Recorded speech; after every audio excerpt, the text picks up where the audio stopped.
May 1945. The Third Reich was dying. Across Europe, hundreds of thousands of German soldiers threw down their weapons and raised their hands in surrender. These men were not cowards. They were exhausted, starving, and terrified. For years, Nazi propaganda had drilled one message into their heads: if you are captured by the Allies, you will die. The British will torture you. The Americans will work you to death. Surrender means execution. Every soldier believed this because every radio broadcast, every newspaper, every officer repeated it like a prayer. Germany itself was a graveyard. Cities lay in ruins, crushed under British and American bombs. The streets were filled with rubble and broken glass. Factories had stopped working. Trains barely ran. Food was almost impossible to find. German civilians were eating turnips, grass soup, and bread made from sawdust, mixed with a little flour. The official ration for a regular person was 1,200 calories per day. That is less than half of what a healthy adult needs. People were so hungry their stomachs hurt all the time. Children cried themselves to sleep. Mothers boiled potato peels to make broth. Meat was a memory from before the war. The black market controlled everything. If you had money or jewelry, you might buy a single egg. If you had nothing, you starved. The Nazi war machine had taken everything. Every scrap of metal went to tanks. Every grain of wheat went to soldiers. Every young man went to the front lines. And now, in May 1945, it was all collapsing. The Russians were in Berlin. The Americans and British were everywhere else. There was nowhere left to run. Among the surrendering troops was a young officer named Hans Werner. He was 24 years old, but he looked 40. His uniform hung loose on his thin frame. His boots had holes in them. His face was covered in dirt and stubble. He came from Hamburg, a port city that had been bombed so many times there was barely a Hamburg left. He had not seen his mother or his sisters in 3 years. He did not know if they were alive. The last letter he received was in 1943. Werner had been a panzer officer, commanding a tank crew on the Eastern Front. He had seen things that gave him nightmares. He had watched friends die from bullets, from cold, from disease. He had seen the German army retreat across Poland and into Germany itself, leaving behind burned villages and mass graves. In the final weeks, his unit had no fuel for the tanks. They had no ammunition. They had no food except watery soup made from turnips and whatever they could steal from farms. His last real meal before capture was 3 days earlier: a thin slice of black bread and a cup of ersatz coffee made from burnt grain. It tasted like dirt. When the British tanks rolled up, Werner and his men did not fight. They were too tired, too hungry. They dropped their rifles and put their hands up. The British soldiers tied their wrists with rope and loaded them onto trucks. Werner climbed into the back with 80 other prisoners. They sat in silence. Some men prayed, some men cried quietly. Werner just stared at his hands and waited to die. But something strange happened during the drive. Werner started noticing things through the gaps in the truck's canvas cover. The British countryside was green. There were farms with cows in the fields, real cows, fat and healthy. He saw villages with intact houses. Children were playing in the streets, not starving children with swollen bellies, but normal children running and laughing. Women hung laundry on clotheslines. Old men sat on benches smoking pipes. The roads were paved and smooth. The truck did not break down. It did not run out of fuel. It just drove steadily north. Werner's mind could not make sense of this. Britain was supposed to be on the edge of collapse. The propaganda had said so for years. German U-boats had sunk thousands of British ships. The Luftwaffe had bombed London into rubble. Britain should be starving. Britain should be falling apart. But the people Werner saw through the truck canvas did not look defeated. They looked tired, yes. They looked worn. But they were not skeletons. They were not digging through garbage for food. The truck convoy arrived at a large camp near the city of Sheffield. The sign at the gate said, Camp 174. Guards in British uniforms opened the gates and waved the trucks through. Werner and the other prisoners were ordered out. They stood in long lines while guards searched them for weapons and valuables. The guards were not gentle, but they were not cruel either. They did not beat anyone. They did not shoot anyone. They just searched pockets and bags, took knives and lighters, and moved on to the next man. A British sergeant with a thick moustache walked down the line. He spoke in English, and a German-speaking translator followed behind him. The sergeant said something, and the translator repeated it in German. Werner heard the words but could not believe them. The translator said, "Supper is at 6 o'clock. The line forms at the mess hall. Do not push. There is enough for everyone." Supper? A meal? Werner looked at the man next to him, another officer from Bavaria. The man's eyes were wide with confusion. This had to be a trick. Maybe they would be fed once and then executed. Maybe the British were fattening them up before sending them to work camps in Russia. Maybe this was all a lie. But the sergeant kept talking. He said they would sleep in barracks with real beds. He said they would receive blankets. He said there were latrines and washing stations. He said the Red Cross would visit next week. None of it made sense. Werner's hands started shaking. He had prepared himself to die. He had not prepared himself for this. At exactly 6 o'clock in the evening, the doors to the mess hall swung open. Werner and 800 other prisoners shuffled forward in a nervous line. Most of them had not eaten a real meal in weeks. Some had not eaten anything in 2 days. Their stomachs were empty and aching. Their mouths were dry. Every man expected the worst. Maybe there would be a single bowl of thin soup, maybe a crust of bread, maybe nothing at all, and this was just another way to break their spirits. Werner stepped through the doorway and stopped walking. His boots froze to the floor. His mouth fell open. Behind him, men bumped into his back, but he could not move. He could only stare. 5 long serving stations stretched along the wall. Each station had 2 or 3 men standing behind it wearing clean white aprons. These were not British soldiers. They were German prisoners who had arrived earlier and volunteered to help in the kitchen. Big metal pots sat on each table, steam rising from them in thick clouds. The smell hit Werner like a physical force. It was the smell of real food, meat, potatoes, gravy. His knees went weak. He forced himself to move forward. The line shuffled slowly toward the first station. Werner could see inside the pots now. One held a thick brown stew with chunks of actual beef and carrots floating in it. Another pot had mashed potatoes, white and fluffy with butter melting on top. A third table had sliced white bread, real bread made from wheat flour, not sawdust. There were pats of margarine. There were small containers of strawberry jam. At the end of the line sat a huge kettle of tea and another table with dessert. Yellow custard and tinned peaches in syrup. A British officer stood near the serving line. He had a loud voice that carried across the room. He said something in English. A translator repeated it in German, and Werner heard the words clearly this time. The officer said, "Take as much as you want. There is plenty more in the kitchen. If you are still hungry after you finish, you can come back for seconds. As much as you want." The words made no sense. Werner had spent 4 years in the Wehrmacht, where stealing a single potato could get you court-martialed. Food was controlled, measured, rationed down to the gram. Officers got more than regular soldiers, but even officers were always hungry. And now this British officer was saying, "Take as much as you want," like food was not precious, like there was an endless supply. Werner reached the first server. The man was a former dock worker from Hamburg who recognized Werner's accent. He smiled, which was strange. Why was anyone smiling? The man picked up a ladle and scooped a huge portion of beef stew onto Werner's metal plate. Werner watched the brown liquid pour out. He counted the chunks. 3 pieces of beef, 4 carrots, potatoes. The serving was easily 12 ounces, maybe more. The man moved to the next pot and added 8 ounces of mashed potatoes with a pat of butter on top. Then 2 thick slices of white bread. Then margarine and jam. Then a mug of hot tea with real sugar, 2 lumps. Werner carried his tray to a long wooden table and sat down on a bench. His hands were shaking so badly he almost dropped the plate. Around him, other prisoners were sitting down with the same shocked expressions. Some men just stared at their food. Some picked up their spoons and then put them down again, like they were afraid the food would disappear if they touched it. One man, a Luftwaffe pilot with hollow cheeks, started eating too fast. He shoveled the stew into his mouth, swallowing without chewing. 30 seconds later, he bent over and vomited onto the floor.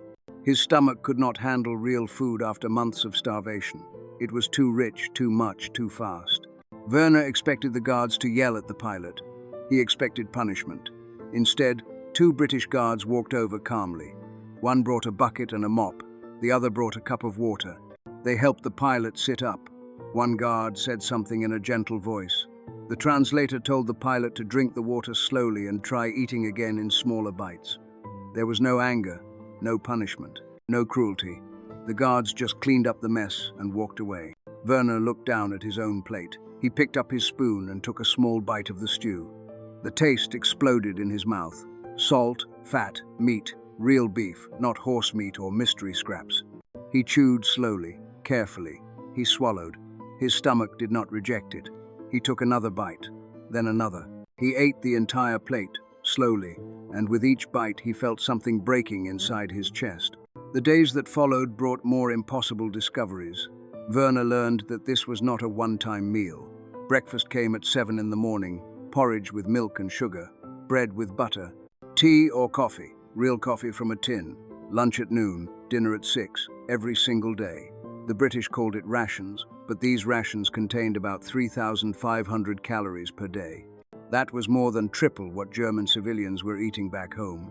More than Werner had eaten even as an officer in the Wehrmacht. There was more. Once a week, the Red Cross delivered parcels to the camp. Each prisoner received a cardboard box with his name written on it. Inside were things Werner had not seen in years.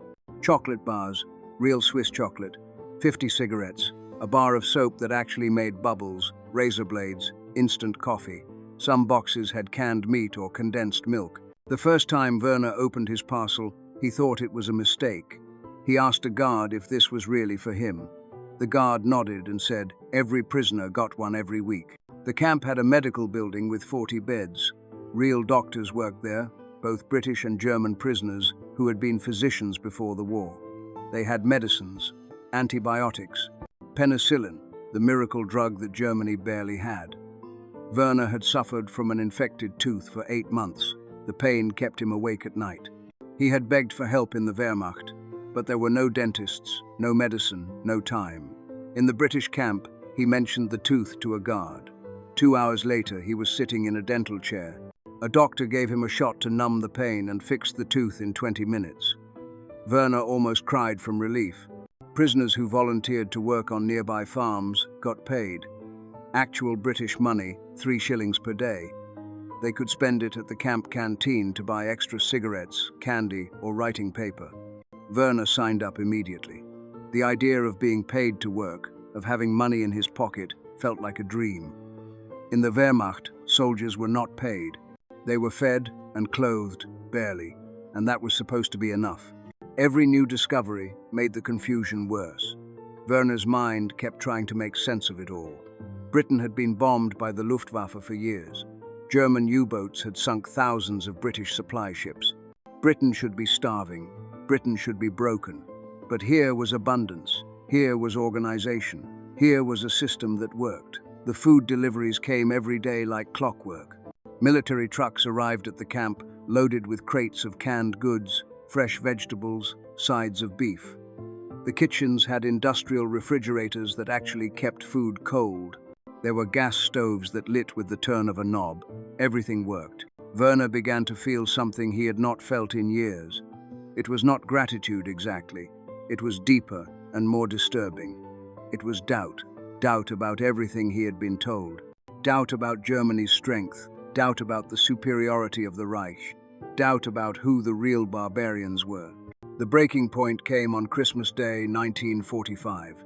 Werner had been in Camp 174 for 7 months. The war had been over since May, but most prisoners were still waiting to go home. Germany was in ruins, and the Allies were deciding what to do with millions of captured soldiers. Werner had settled into a routine: wake at 6, breakfast at 7, work detail on a nearby farm from 8 until 4, dinner at 6, lights out at 9. It was a strange kind of life, being a prisoner who was treated better than he had ever been treated as a soldier.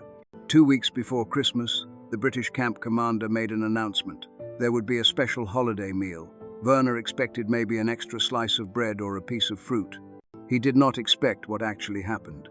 On Christmas morning, prisoners were told they did not have to work. It was a day of rest. The mess hall was decorated with paper chains that prisoners had made in the craft workshop. The workshop was another impossible thing. The British had given them colored paper, glue, and scissors so they could make decorations. In the Wehrmacht, there had been no time for crafts. There had been no paper to spare. Everything was for the war effort. But here, enemy prisoners were making paper chains like children in school. At noon, the mess hall doors opened. Werner walked in and immediately smelled roasting meat.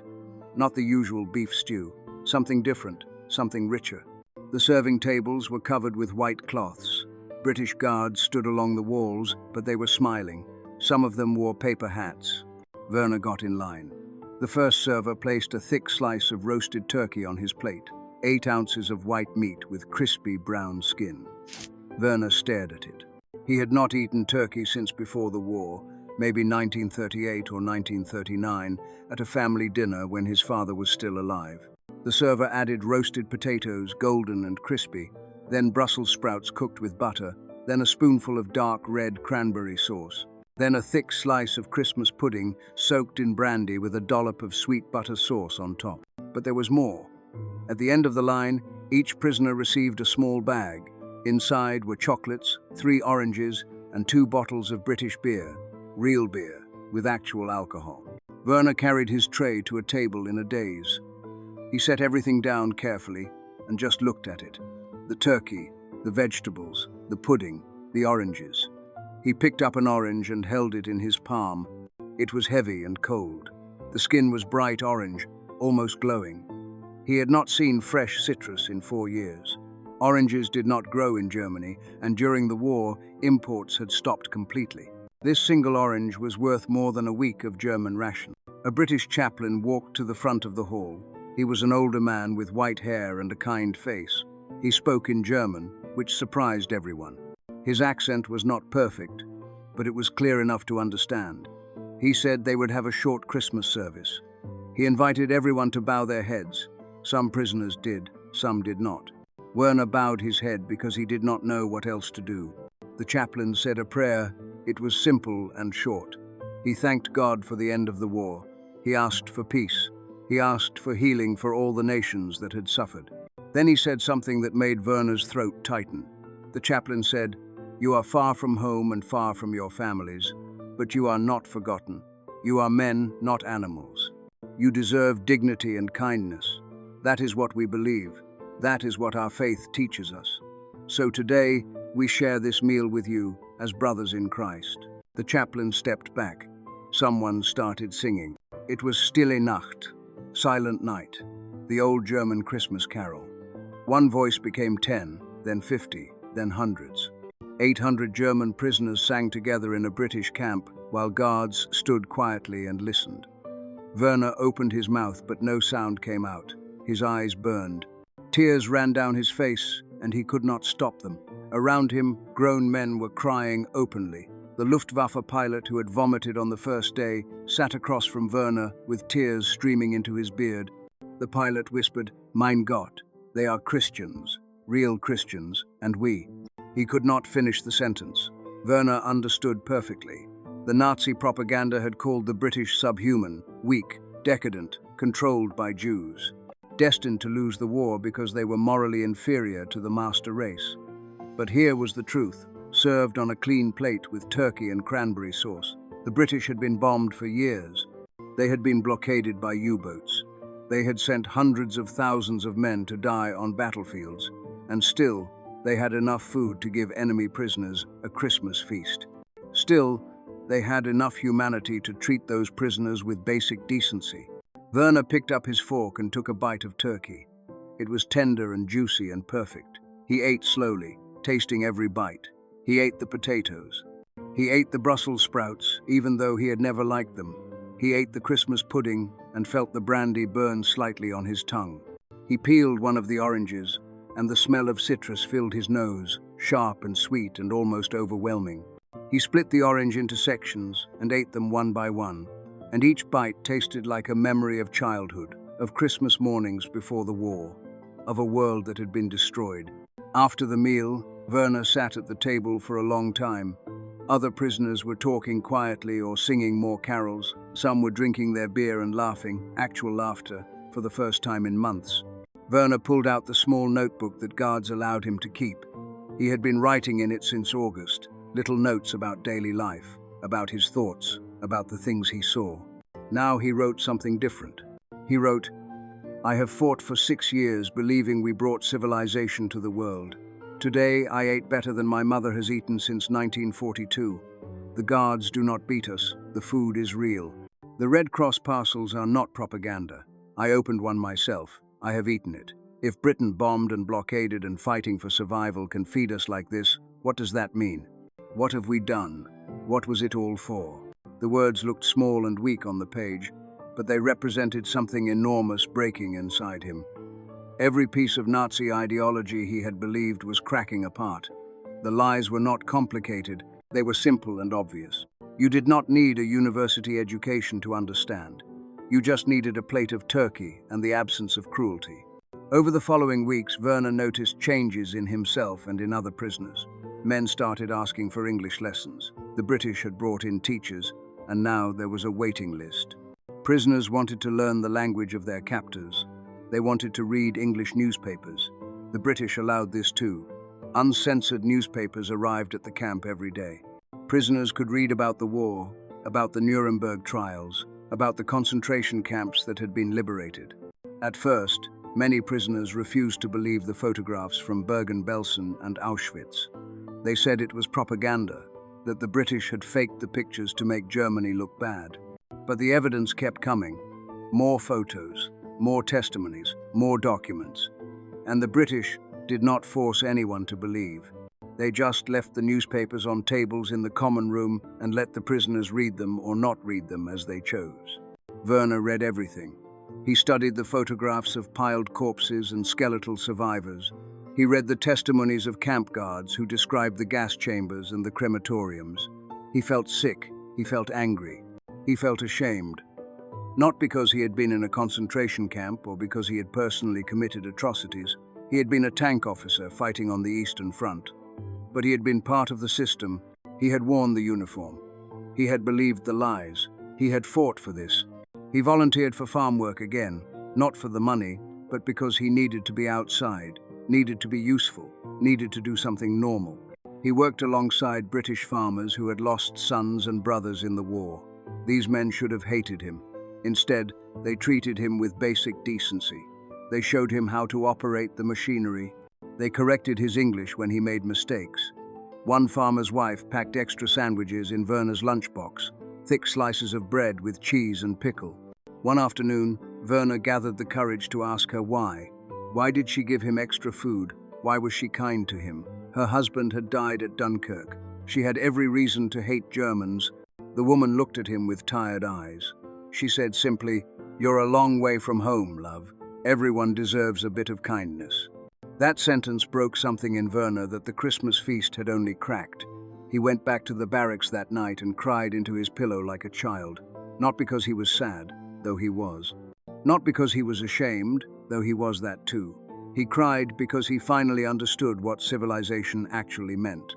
It was not about tanks or technology or military power. It was about this: a farmer's wife packing extra sandwiches for an enemy soldier, a chaplain saying, "You deserve dignity," a buffet line with the words, "Take as much as you want." That was civilization, and Germany had abandoned it completely. January 1948. The transport train from England pulled into Hamburg's main station at 4 in the afternoon. Werner stepped off onto a platform that looked like it belonged in a nightmare. The station's glass roof was mostly gone, blown apart by bombs. Birds flew through the empty steel frames. Cold wind whipped across the platform. The few remaining walls were covered in soot and bullet holes. Groups of people huddled near oil drum fires, trying to stay warm. They wore layers of ragged clothing. Their faces were grey and hollow. Werner had been gone for almost 3 years, held as a prisoner while the British decided what to do with millions of captured Germans. He had gained 40 pounds in captivity. His face had colour. His uniform, though worn, was clean. The British had given each returning prisoner a wool blanket, a bar of soap, and a small care package with food for the journey. Werner carried these items in a canvas bag, along with something stranger, a letter of reference from Mr. Thomas Whitfield, the British farmer he had worked for during his last year in the camp. The letter was written in English on proper paper with Mr. Whitfield's signature at the bottom. It said Werner was a diligent worker of good character and could be trusted with responsibility. Werner walked through the station and out into the street. Hamburg was worse than he remembered, much worse. Entire city blocks were just rubble.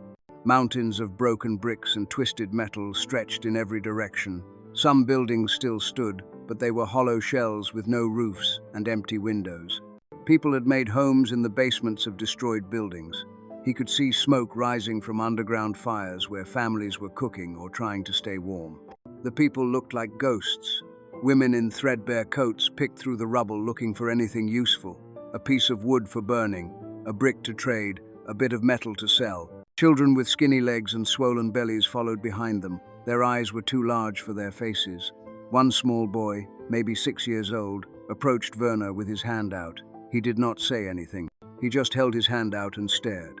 Werner reached into his bag and gave the boy a piece of chocolate from his care package.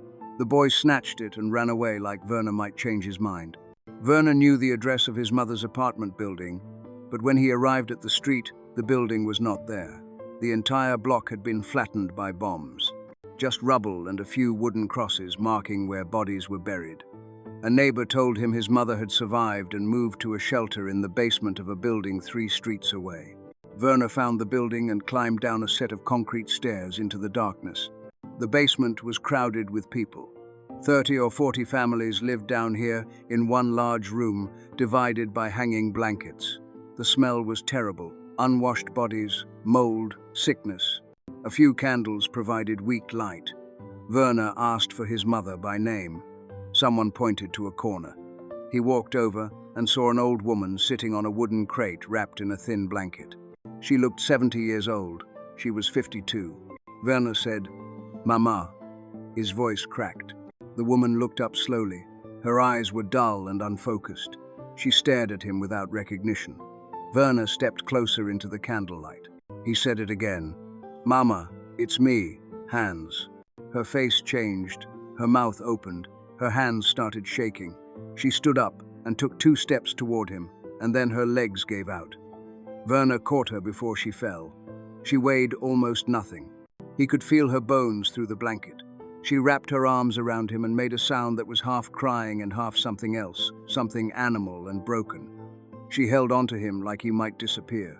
They sat together on the wooden crate. She kept touching his face, his hands, his shoulders, checking to make sure he was real. She had not known if he was alive. Letters had stopped coming in 1945. She had assumed he was dead like so many others. Now here he was, alive and healthy and solid. She could not stop crying. Werner held her and felt his own tears running down his face. After a while, she pulled back and really looked at him. Her eyes went to his face, his body, his clothes. She said, You look good. How is that possible? Where were you?" Werner told her. He had been a prisoner in a British camp. He had been there for almost 3 years. Her expression became confused, then suspicious. She said, "A British camp? They fed you? They didn't hurt you?" Werner nodded. He opened his canvas bag and showed her what he had brought. The wool blanket from the camp, thick and warm. The bar of soap wrapped in paper. The letter of reference from the British farmer. He pulled out the last of his food from the care package. A small tin of condensed milk, 2 crackers, a piece of dried sausage.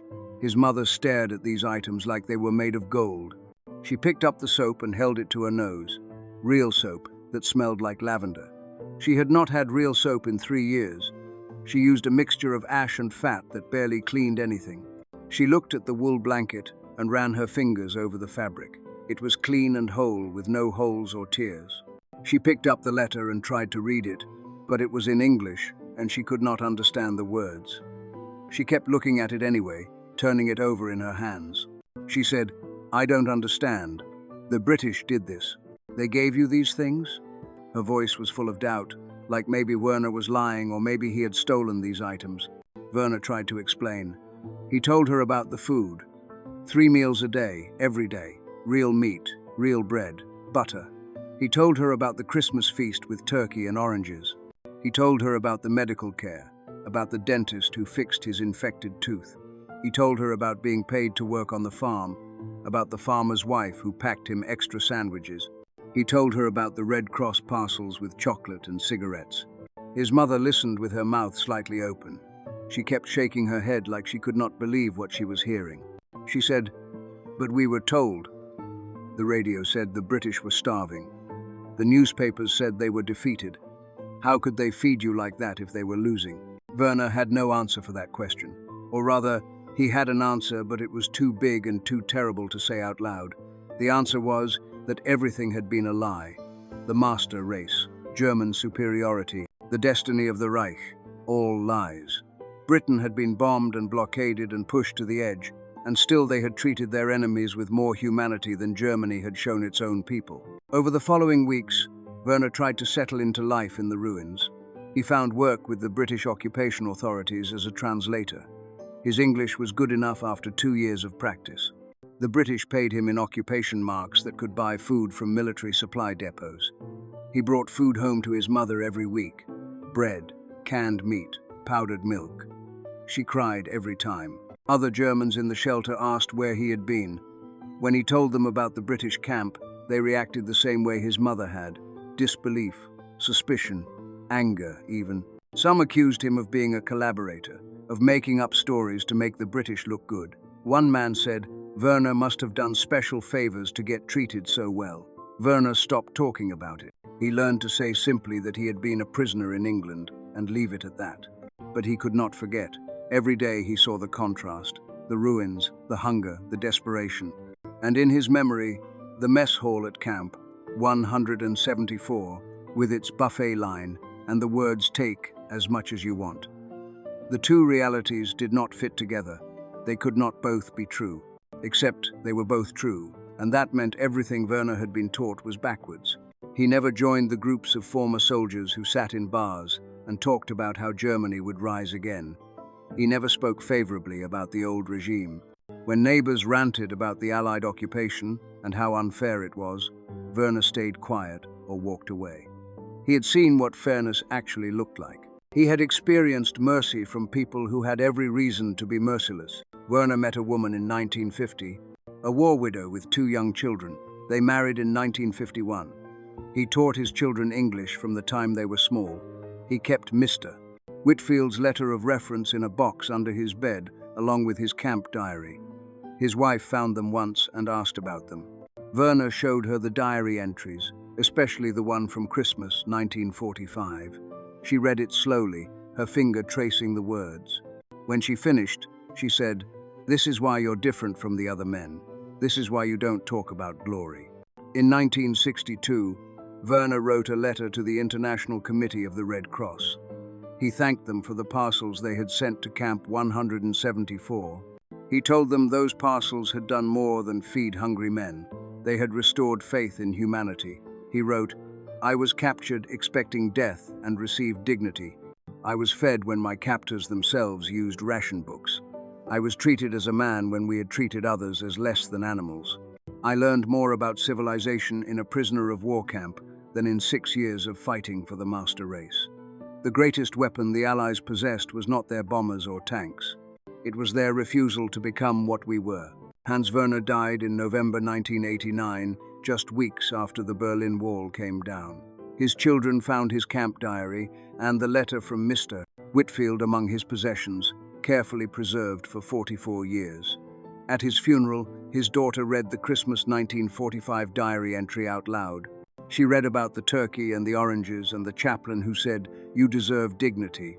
She read about her father's realization that everything he had believed was a lie, revealed not by propaganda or force, but by simple human kindness. The lesson was not complicated. Treating enemies with humanity is not weakness. It is the ultimate victory, the kind that echoes across generations. The buffet line at Camp 174 accomplished what no bomb or bullet could. It destroyed an ideology, not by crushing it, but by making it irrelevant. Sometimes the most powerful weapon is the truth. Served on a clean plate, with the quiet message that every human being deserves to eat. Hans Werner learned that lesson in a British prisoner of war camp, and he never forgot it. Neither should we.